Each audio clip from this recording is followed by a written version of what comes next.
Here I am today with Simon Wesron, and today we're going to talk about overcoming things, achievement, and we were talking about insecurities a minute ago.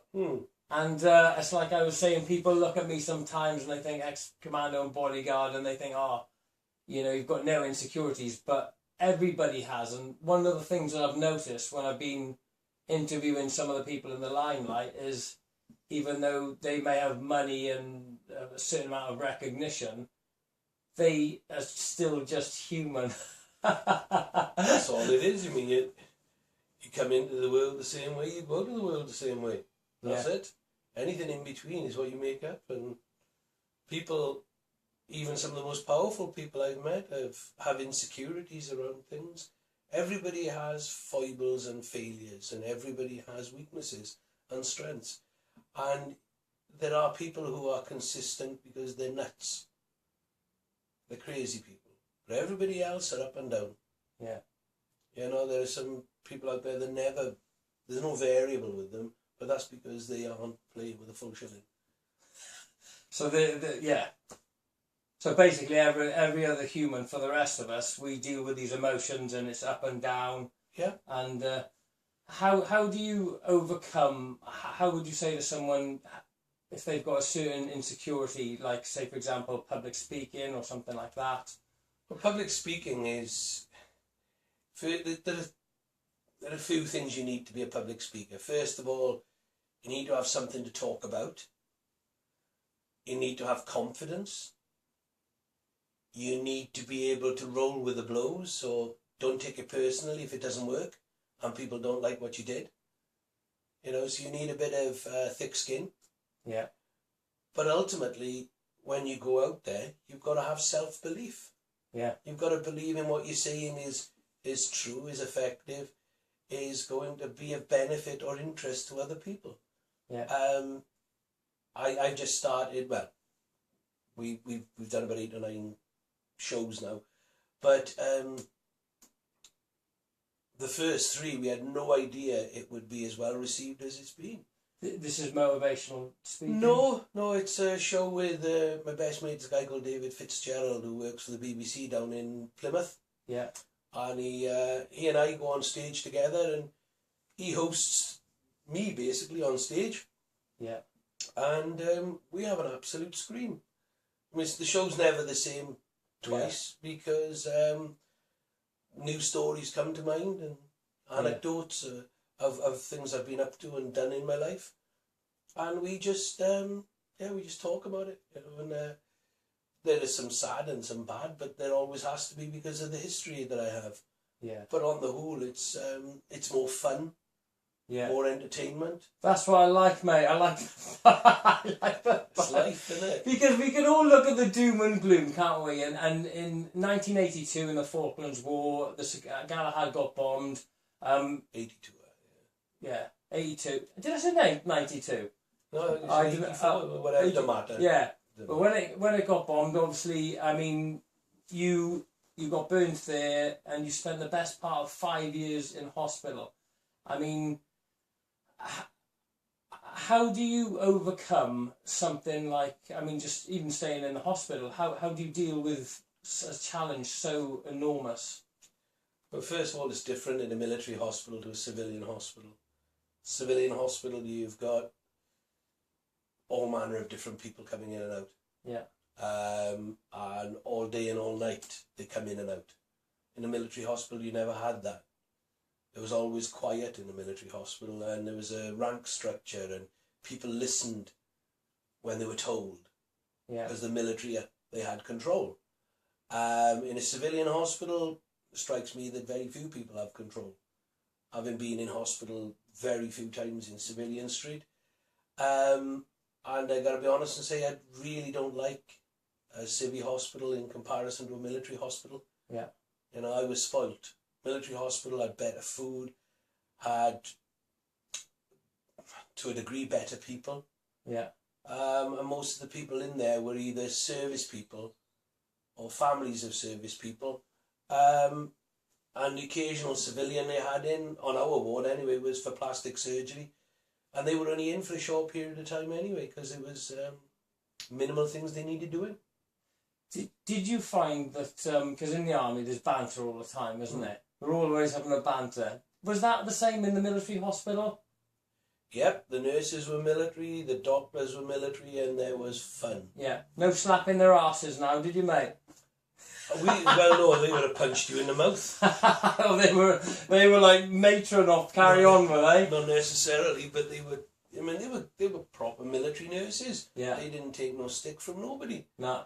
You know, you stepped out of line, they'd fill you in. They don't mess about. I mean, don't forget they're not under the same guidelines that other nurses are in Civvy Street, or they weren't at that time. You know, they because they had a rank structure. If you touched one of them, you know, without invitation, you'd find yourself in real trouble. I just want to let everybody know that's not the sort of behaviour I would partake in. Certainly nothing that I partook in anyway, that's for sure. No, the nurses were great, they were fun. Yeah. We had a lot of good fun with them. They were, we used to laugh a lot. Do you know, that's one of my questions, is it, what makes you laugh? And because there's so many people these days, they get down because, I don't know, like the boyfriend or the girlfriend's left them and the mortgage bills and all of this stuff, you know, and so it's quite heavy sometimes in life for certain people. What makes you laugh, mate? Everything Carry makes on, me Phil. laugh. I mean, people make me laugh. People are funny. People don't realise how comedic they are. But I laugh if I find it funny. If I don't find it funny, I just look at you blank and I don't laugh. Don't look at me blank now. I mean, things make me laugh. I mean, I've got a business partner, Paul, and he finds himself the funniest man on the planet. I can't honestly say that I'm up there with him. You know, I don't find him that, but he laughs at everything. He finds everything funny. Yeah. And I don't know whether half of that is out of nerves or what, but he's a lovely, lovely man. Yeah, yeah. But what I like about him is because he laughs at a lot of things I say. You can't fault that. Well, no, you mean that's it. He's a perfect audience, even if you're not intending to be funny. He still finds you funny. So. But there are some people that have got quite an annoying laugh. Do you find? I came across one the other day. She was like, ha ha ha ha, and it was like, that ain't even funny. But every 5 or 10 seconds, I'd be like, what the hell? And I was just like that in the end. Yeah. You ain't funny. Yeah, no, I've met people with funny laughs, yes. I suppose we all express ourselves differently, don't we? Yeah, and Jim, everybody's unique. Yeah. Every one of us is unique. That's what makes us all the same. And one of your mates is Jim Davis, and I love watching Jim Davis comedy when I was younger. He's hilarious. Well, he is what he is. He's old school comedian. Yeah. He is funny. I find him funny anyway. But yeah, but it's what makes us all the same is the fact that we're all different. Yeah. So what did you just say there? That was deep. Did you say what makes us all the same is we're all different? Yeah. What do you mean by that? That's fairly obvious, isn't it? I'm exactly the same as you, but you're exactly the same as the next guy, because we're all different to each other. Yeah. Because there is no two people alike. There's similarities, but because we have different likes, dislikes, that's what makes us all the same. Because we all like something different. We're all individual. We're all so different. It would be boring if we were all the same. Yeah. And that's what makes us human. Would you be bored? I'd be bored with myself. I would annoy myself, I think. Oh no, I quite like me. I can put up with me. I like my own company very much. I'm quite happy when I'm left alone. Yeah. And I'm on my own. In fact, with a house full like this house normally is, it's quiet now, but you don't get any peace and quiet. There is no such thing as peace and quiet. So it's just all on the go, all the time. And with my grandson, when he's here, it's a cacophony, it's a zoo. How old is he? 4. He was 4 last week. Started school yesterday. And loves it. Yeah. Biggest problem he got is getting him out of school. Is it? For now. It's not because he sees you at the end of school, is it? No, he doesn't see me at all. He likes you. No, I mean, not his favourite person. His favourite person is is his uncle. Yeah. His uncle Stuart is his favourite person. Zach. Yeah. And then it's my wife. Yeah. And then it's his mother and father. I'm way down the pecking order because I tell him off. Oh, you're flipping. You got the military stick out, mate. That's what you got out, haven't you? I mean, discipline is discipline. It's got to be. You have to. You have to, don't you? To an extent. Well, my daughter's fairly similar to me. You know, no is the correct word for most things children want. Yeah. Because they have to learn to go without. Giving them everything doesn't teach them anything. No, I 100% agree. Can you have a chat with my mum?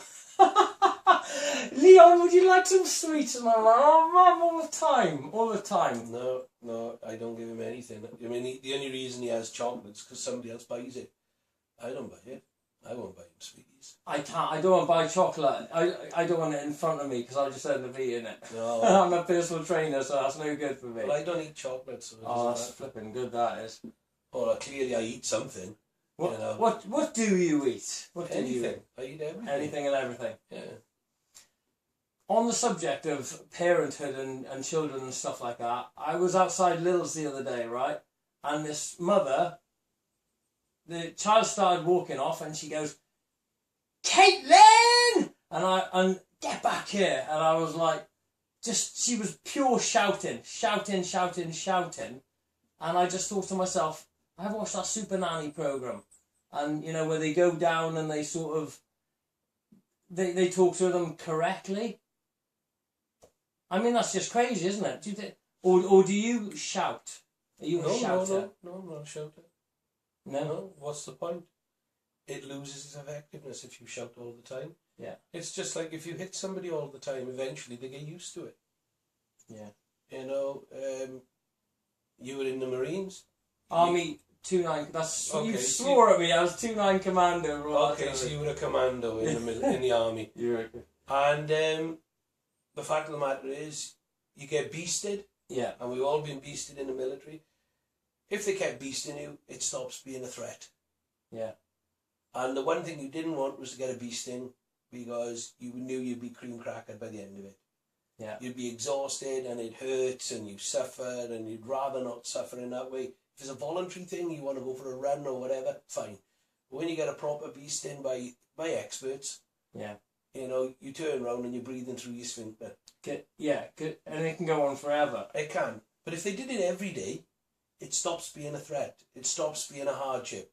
You know, so you have to have the carrot and the stick. Yeah. And there needs to be plenty of carrot once they've given you the stick. So yeah, I mean, and it's the same with kids, you know. If you deny them sweets, they enjoy them even more when they have them. Yeah. If it is a treat, then it's special. It's like toys, it's like anything. If you keep buying too much, they just get used to it. And they expect it. Yeah. And they don't appreciate it. So, you know, I don't buy my grandson anything. You know, he gets what he gets on his birthday and Christmas. Yeah. Unfortunately, I can't say that other people are the same as me, but yeah. But yeah, he plays with everything he's got, pretty much. It's fantastic. He's got toys when he was little, when he was a baby, and now he's 40. I mean, he's still a baby, but those baby toys are going to be taken away and given to children's homes and things like that. You know, play groups and such. Because he's got other toys now that he plays with more. Yeah. You know, so he'll recycle it all. Gotta give back. Yep. You gotta give back. To life. Yeah. You know, if you're privileged in life, you've got to give back. Yeah. You know, if life has been kind to you, then give it back. Life has been very kind to me, and I give as much back as I can. Yeah. You know? Yeah. I know you do lots of charity work. We'll go into that later. On to a darker subject now. It's like I've been to 2 suicide funerals in the last 6 weeks, I think. I mean, you had suicidal thoughts and stuff like that, and you drunk a little bit. And how do you? Because what we're trying to get at here is how do you pull yourself out of that? How did you Or what's your advice for people that like, I just don't want to live anymore? But the thing is, there's probably 2 or 3 mental states going on there. You mean, whether you really want to kill yourself or not, whether it's a cry for help, whether it's just born out of frustration. You know, I don't think many suicides really genuinely want to do it. If you do want to do it that badly, there's literally not one thing anybody can do to stop you. Yeah. So there are those people who make that final decision, and that is it. It is final. But then with me, I didn't really want to. It wasn't a genuine. It was just a cry for help, and fortunately for me, I was able to respond to that, and that's why I'm still here. But it could have quite easily been another story. Yeah. Yeah. And you had people around you. You had your. Well, nobody knew about it. That's the point. Yeah. Nobody knew about it because I nearly ripped the tips of my fingers off when I did it, and it hurt, and it snapped me back into reality. And from that moment on, I never looked back. You know, it was just a very low moment. I was drinking too much. I just stopped drinking then. I ate properly. I got myself fit. And it just changed. Everything changed. And there's time in your life when you need to grow confidence. And growing confidence is very hard to do. Mm. Liking who you are is very hard to do. There's a lot of people out there say they like themselves, but they genuinely don't. In the dark moments and recesses of when they go home and they may be on their own, maybe they're with a partner who's not so pleasant or not so great or not so sharing or caring or whatever. Yeah. And people don't like their lives, they don't like themselves, they think they've done something wrong. People can turn you into a mental state of that if they deride you that much.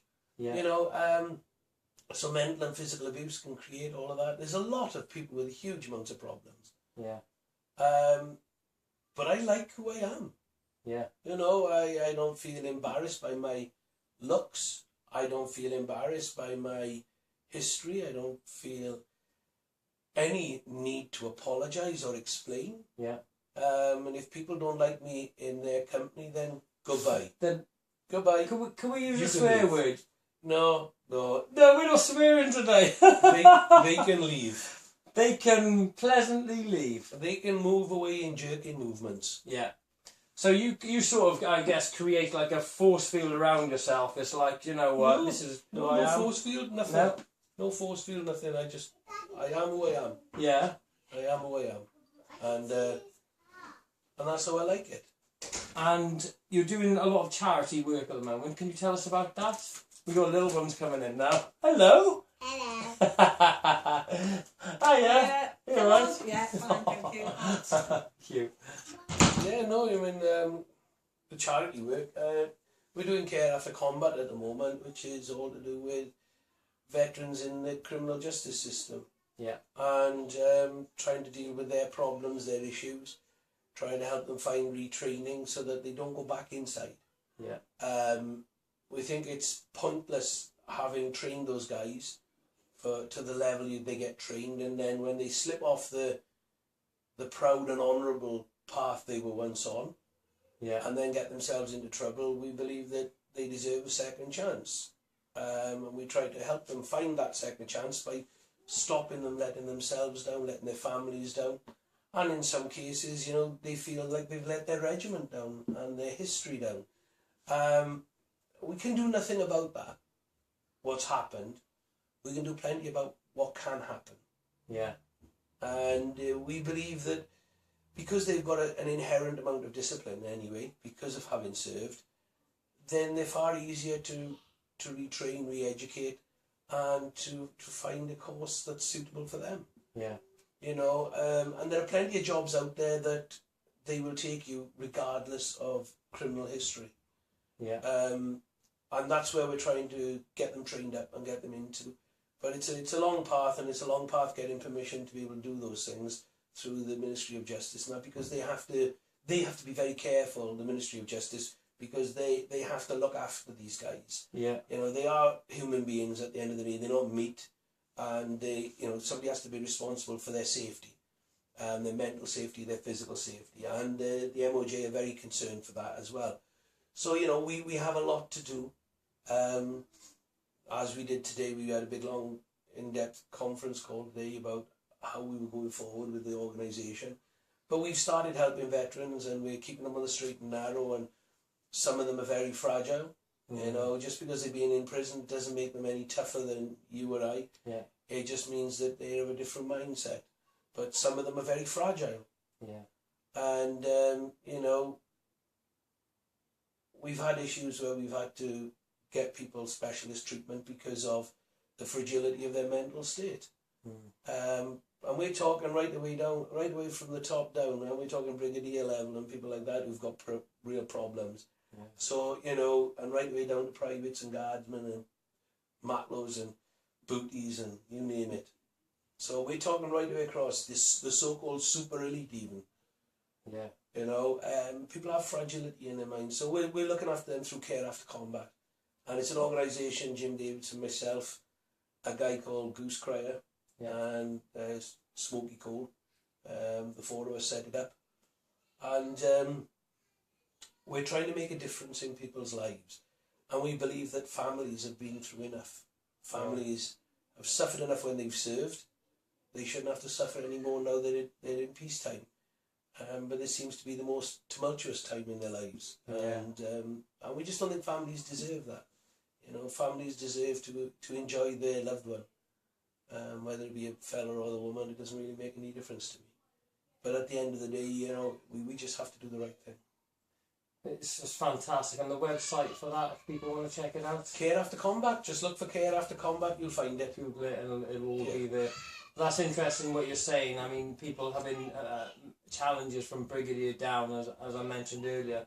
Some people in the limelight, and when I interviewed Jamie Bosch recently, I was saying about Robbie Williams had like an £80 million contract, but he was very honest, and he said that was all well and good, but before he went out the door, sometimes he'd just sit down and burst out crying, and it looked as if he had everything. And some people just think money and recognition gets you everything, but it gets you the attention you desire, but it also gets the attention you don't. Yeah. Like Justin Bieber. Are you a believer? I have no idea what you're on about. I'm a Justin Bieber fan. Oh, right, okay. That's what they call him, is it? A believer. I have no idea. I can't tell you a song he's ever sung. Yeah. I know nothing at all about him except that he's a young man who's had so much wealth and so much in his life, and he's not living his life to the fullest and to the best. He'll look back on his history and he won't be proud. Yeah. That's all I know, because like a lot of us, we all see what goes wrong. Your iPad's gone off. It's the thing that we know is that he's super rich. His record company bought him a Lamborghini or something for his 18th birthday or 16th birthday or something ridiculous, because he was making them so much money. Yeah. But people pander to these stars. Yeah. And they give them some belief that there's somebody very special. All they are especially talented. Yeah. They're not special people. They're just like talented. me and you, they're just human. They're just talented in a different way. Yeah. I'm talented in more ways than most of them. Yeah. It's just my talents don't stream to entertainment in the way that theirs does. Yeah. So, and we seem to think that gives them a God-given right to have a greater insight into life as well. Because when they're interviewed, they get all the interviews, but they don't have any greater insight into life. What they've got to say half the time is quite irrelevant to anything. Mm. And I'm not being rude or anything, I'm just being factual. People who've lived, people who've done something, now they're interesting. Now, there are plenty of people in the world I find very interesting, and largely we've never heard of them. Yeah. Like me. There you go. I'm joking. No. Hey, listen. You've done things that many people haven't. But the difference is people who've lived, people who've done something with their lives, people who've helped people. Like Gary Barlow, the Take That singer. Yeah. an incredible man. Yeah. An incredible man, done so much for so many people. Yeah. Because he can. Yeah. You know, but he does it because he likes it as well. Yeah. But he does it because he can. You know, it's just like some people do bad things because they can. Yeah. You know, I like people who do good things because they can. It's enjoyable. I had someone say to me the other day, like a business type person, how much are you getting paid for these interviews? And I said, nothing, I just love getting it out there, and it's a form of helping people. And he looked at me as if that was bizarre, but I know he's a lot more stressed than I am. I'm like, I'm this happy-go-lucky person. Yeah, good for you. You know, I used to be until I got injured, and then, yeah, you know, when you become a public figure, there are different pressures. Yeah, yeah. You know, and I didn't want to be famous. Yeah. Certainly didn't want to be famous for what happened to me, that's for sure. Yeah. And I certainly don't want to be defined by what happened to me. And you said something interesting. I was watching some of your interviews. You live life, you go from lamppost to lamppost. Yeah. And I thought that was brilliant. I don't go milepost to milepost. A mile is too far. Yeah. You're a runner. You know when you start to breathe in wind from West Wales, you know, you're sucking it in through your sphincter and all of a sudden pushing yourself on. You pick a target closer to you. You don't pick a target 10 miles away. Yeah. Because you can't see it. Yeah. If your target is in front of you and you can get there, and you get there relatively easy, I can push myself a bit further, the next 25 metres. Because the lamp was only 25 metres apart. Yeah. So it's 25 metres at a time. And if you live your life like that, just take 25 metres at a time. Yeah. You can get to wherever you want to go. You don't have to be making milepost decisions all the time. Occasionally you do. Yeah. But those decisions are made and then you move on. Yeah. But you try to work towards that big milepost decision. But, you know, that's setting up a business is a milepost decision.